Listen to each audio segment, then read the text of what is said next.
Cannabidiol star sur le feu. Aujourd'hui, avec des brownies, des éclairs, des plats de pâtes ou des pizzas, cette molécule nous prouve qu'elle peut non seulement nous détendre, mais aussi nous rendre heureux. Encore faut-il la cuisiner dans les règles de l'art. Il faut savoir utiliser cette nouvelle star sur le feu, le cannabidiol. Les molécules dont nous parlons lors de dîner et partout ailleurs repoussent les limites. Que faites-vous lorsqu'un invité inattendu entre dans votre cuisine? Sur les blogs de cuisine, on peut lire plein de très bonnes choses, comme du salé et du sucré. Par exemple, dans les huiles et les fleurs, les produits de boulangerie tels que les muffins et les génoises contiennent du CBD. Quelque chose pour donner un changement sérieux à un classique. Même le grand Philippe Conticini lui-même a été séduit. Il y a quelques mois, il a servi à un client satisfait un sabayon pétillant aux agrumes. L'amertume herbacée du CBD tourmentait l'acidité aux agrumes dans un juste équilibre, ravissant les papilles des étudiants, une merveille.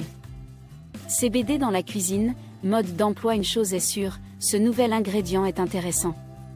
Vous pourrez trouver des matières premières telles que huile, résine, fleurs. En général, le CBD peut être mélangé à n'importe quelle recette. Seule votre imagination est votre limite. À vous de trouver le bon dosage, ni trop peu. Si vous n'y êtes pas habitué, commencez par quelques gouttes d'huile de CBD et augmentez progressivement la quantité au besoin. Mais l'intuition seule ne suffit pas. Il faut aussi connaître certaines règles. Le premier d'entre eux, le CBD aime les graisses. Si vous le mélangez avec de l'huile, de la crème fraîche, du beurre, etc., vous pourrez le déguster encore plus délicieusement. Par exemple, mélangez à de l'huile d'olive pour parfumer les plats.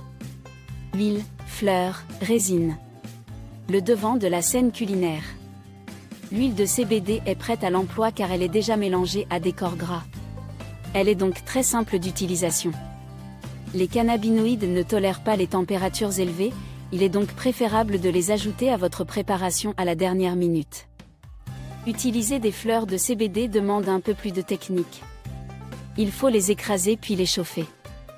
Cuire d'abord au four à 110 à 120 degrés Celsius pendant 30 minutes, puis dans une poêle avec de l'huile ou du beurre pendant quelques minutes. Ce phénomène porte un nom, la décarboxylation.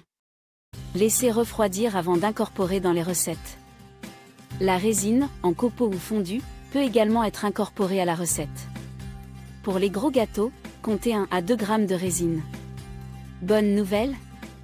Le crumble, les cristaux isola ou le pollen de CBD peuvent également être votre nouveau terrain d'essai dans votre cuisine. Faites-les fondre tous les 3 dans une poêle avec de l'huile pendant quelques minutes. Par exemple, vous pouvez imprégner du chocolat pour fondant sacré. CBD, chanvre et compagnie. Cette molécule extraite du cannabis, le CBD, n'est pas psychotrope comme le THC. Mais tous les utilisateurs réguliers en témoignent. Il soulage la douleur et ses propriétés sédatives réduisent l'anxiété et combattent l'insomnie. Autrement dit, des avantages sans inconvénients. L'incorporer dans de bons aliments prend un peu de temps pour faire effet, mais il ne brille pas seulement dans la cuisine. Les graines de chanvre sont également de plus en plus utilisées. En tant que membre du club des superaliments, il est riche en protéines, minéraux, vitamines et fibres. Saupoudré sur des viandes ou des poissons grillés, il n'a rien à voir avec le poivre. Partenaire idéal, des cocktails au CBD naturel. De quoi trinquer et déguster avec joie et bonne humeur cette star sur le feu, le cannabidiol.